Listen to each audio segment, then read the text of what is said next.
Bonjour à tous, c'est Léonard, bienvenue dans cette nouvelle vidéo où je vais vous donner 5 pépites sur la vente qui semblent illégales littéralement de connaître. Ça me fait rire ce titre, mais c'est vraiment la réalité. Aujourd'hui, je vais vraiment vous donner des trucs tellement puissants en fait que vous allez vous sentir gêné presque de les avoir gratuitement. Vraiment, je me suis levé le matin, je me suis dit bon allez, aujourd'hui je fais une masterclass et j'aide tout le monde. Et mon but à la fin de cette vidéo, c'est que tu me dises putain enfin qui a pas perdu mon temps et qui m'a vraiment appris des trucs utiles, rentables que je vais pouvoir utiliser, quoi. Première grande chose, responsabilité à 100%. Hein. Faut comprendre qu'aujourd'hui, la vente, elle tient à 100% sur toi, sur le vendeur. Je sais, ça peut paraître bizarre, hein, quand on vend, on se dit, bah non, attends, c'est un échange, mais attends, la personne, il y a aussi des éléments, c'est elle qui prend la décision, etc. La réalité, c'est qu'aujourd'hui, la vente repose à 100% sur toi. La personne prend la décision, mais elle va prendre la décision en fonction des infos que tu lui donnes. Et donc, c'est sur toi que repose littéralement la vente. Je vais te donner un exemple très concret pour t'illustrer justement ce point-là, cette pépite. Imaginons, tu vends un produit et dans la vie de la personne, c'est un peu compliqué en ce moment, elle a essayé plein de choses et finalement, elle sent que c'est pas forcément le bon moment pour elle de l'acheter, tu vois. Donc, à la fin de l'appel, elle va te dire, écoute, ça m'intéresse, c'est hyper intéressant, mais bon, ce sera plutôt dans 2, 3, 4 mois, tu vois. Donc, rappelle-moi d'ici là. Sauf qu'en 2, 3, 4 mois, il y a plein de choses qui peuvent lui arriver dans sa vie. Et donc, en fait, ça se trouve, quand tu vas la rappeler, bon, en fait, finalement, elle aura déjà résolu son problème, elle aura plus besoin de son produit, voilà quoi. Bon, donc, la réalité aujourd'hui, c'est que quand la personne te dit c'est pas le bon moment, c'est ton rôle derrière en tant que vendeur, closer, de lui apporter les bonnes informations pour lui montrer que, bah oui, en fait, c'est maintenant ou jamais, quoi. Que aujourd'hui, il y a une vraie opportunité pour elle et que ça se passe tout de suite, quoi. Qu'il faut absolument rentrer maintenant.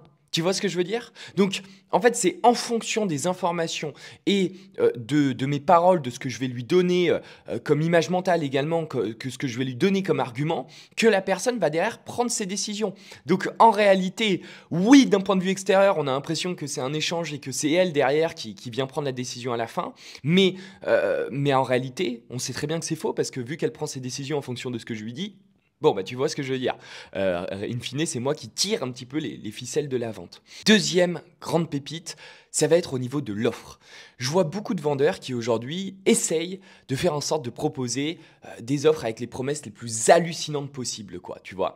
Et à force de vendre des produits encore et encore, je me suis aperçu que le type de produit qui faisait toujours bander un maximum les clients, c'était ceux en fait qui n'avaient pas forcément les plus grosses promesses, tu vois. C'était pas ceux, par exemple, tu vois un programme perte de poids, c'est pas ceux qui t'apprennent à perdre 30 kilos, tu vois. C'est pas ceux qui te permettent de gagner 100 000 balles, tu vois.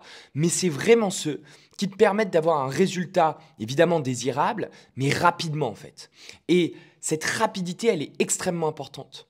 La rapidité des résultats, enfin la rapidité avec laquelle ton offre que tu vends apporte des résultats, elle est extrêmement importante dans la tête du client parce que ça lui montre un futur très proche auquel elle pourrait accéder et le seul point entre ce futur, c'est ton offre, tu vois. Et si ce futur il est désirable et il est rapide parce que l'être humain est impatient par nature, tu vois, il va avoir plus envie de rejoindre l'offre. Donc, quand tu vends ton offre, quand tu présentes un petit peu la promesse, l'enjeu, c'est pas essayer d'en faire des caisses, c'est pas essayer de partir dans la surenchère. Tu vois, le copain, il dit, les concurrents, ils vous promettent de gagner 10 000 balles par mois. Nous, on vous promet de gagner 20 000 balles par mois. Non, la réalité, c'est qu'aujourd'hui, ton offre, elle peut être très bonne et tu peux proposer simplement de gagner 3 4 000 euros par mois, mais simplement, toi, c'est en 90 jours, alors que les concurrents, c'est en un an, tu vois. Et le fait de faire ça, le fait de montrer à la personne que derrière, sa vie peut changer rapidement, ça aussi, c'est un gros point sur lequel ça fonctionne bien pour vendre en fait. Troisième grande pépite, elle est très importante celle-là, elle s'adresse plutôt au closer. Tu vois, à la fin de l'appel de vente, tu as la partie closing. L'enjeu, c'est de faire prendre une décision à la personne. Et il y a une erreur que je vois très souvent, c'est que les closers laissent leur interlocuteur, si tu veux, sur la tranche neutre. Mais quelle erreur, quelle erreur! Tu vois, c'est-à-dire qu'à la fin, ils ont dit le prix, la personne, ouais, c'est intéressant ou quoi, mais tu vois, elle est sur la tranche neutre. Il n'y a pas d'émotion. Elle n'est pas en mode, waouh, mais attends, c'est génial, etc. Ou elle n'est pas en mode, ouais, c'est pas mal, c'est nul, tu vois. Non, elle est neutre et elle contrôle même, si tu veux, ses émotions parce que dans la réalité, une fois que tu as dit le prix, elle commence à mouliner en fait. Il y a plein de réflexions qui viennent dans sa tête. Est-ce que je dois le prendre? Est-ce que je dois pas le prendre? Attends, ça fait cher. Enfin, tu vois ce que je veux dire. Donc, Le problème, c'est que, évidemment, ton rôle en tant que closer, c'est d'aller trouver les objections, mais c'est également, tu vois, une fois que tu auras levé les objections, que tu auras creusé un petit peu sur la personne, c'est également de faire en sorte que ton interlocuteur prenne une décision. Et pour prendre une décision, tu ne peux pas laisser ton interlocuteur sur la tranche neutre. C'est pas possible en fait. Les gens n'achèteront jamais ton produit s'ils sont sur la tranche neutre. C'est ton rôle justement en tant que closer de les faire bouger. Pour faire ça, il faut aller toucher justement une émotion. Parce que l'émotion crée la motion. Donc, comme un petit peu une aiguille, tu vois, hop, tu viens piquer quelque part. Et forcément derrière, par réflexe, la personne, hop, elle va se jeter sur ton offre, elle va dire oui ou elle va dire non, tu vois ce que je veux dire. Mais au moins, elle va décider. Quatrième grande pépite, et celle-là, elle est hyper importante parce que énormément de gens se privent d'utiliser cette pépite. Énormément de vendeurs aujourd'hui, essaient un petit peu de se cacher parce que c'est un peu mal vu en France d'avoir trop confiance, de trop montrer. Il y a un levier qui est très peu partagé, c'est la confiance. Le fait de croire en ton produit. Le fait vraiment d'être convaincu que en bossant avec la personne, si elle a ton produit, putain, tu vas faire un boulot fantastique avec elle, quoi. Vraiment, elle va avoir des résultats mais incroyables dans sa vie et t'en es vraiment 100% convaincu parce que tu l'as fait tellement de fois avec tellement de gens qui lui ressemblent justement et que en fait, in fine, si elle le rejoint pas, elle est bête, quoi. Elle est conne presque la personne parce que putain, il y a un potentiel de dingue et tu sais que derrière, elle va avoir des résultats de ouf. Tu vois ce que je veux dire? Le fait de rayonner de confiance comme ça, c'est un billet qui est extrêmement puissant pour derrière vendre. Parce que, si tu veux, cette confiance, il y a plein d'émotions sous-jacentes que tu vas venir transmettre, comme l'enthousiasme. Ensemble, on va faire un boulot fantastique, tu vas avoir des résultats auxquels tu n'aurais jamais pensé. En plus de ça, derrière, je suis 100% convaincu parce que tu as déjà ça, tel élément, et je l'ai déjà fait avec plein de gens. Honnêtement, le seul moyen qu'on n'y arrive pas, c'est qu'on le fasse avec un doigt dans le nez, quoi. Et tu vois, le fait de rayonner comme ça de confiance, ça donne de l'enthousiasme à la personne et surtout, elle se sent rassurée, quoi. Elle a envie de sauter le pas et rayonne de confiance. Et si aujourd'hui tu as du mal à rayonner de confiance en ton produit, change de produit clairement.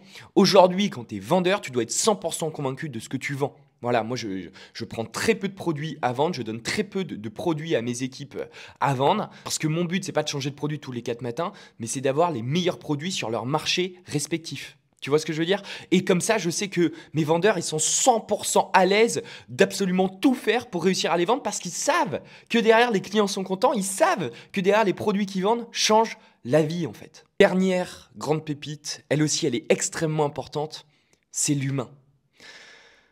Quand on est vendeur, il y a une grosse partie d'humain.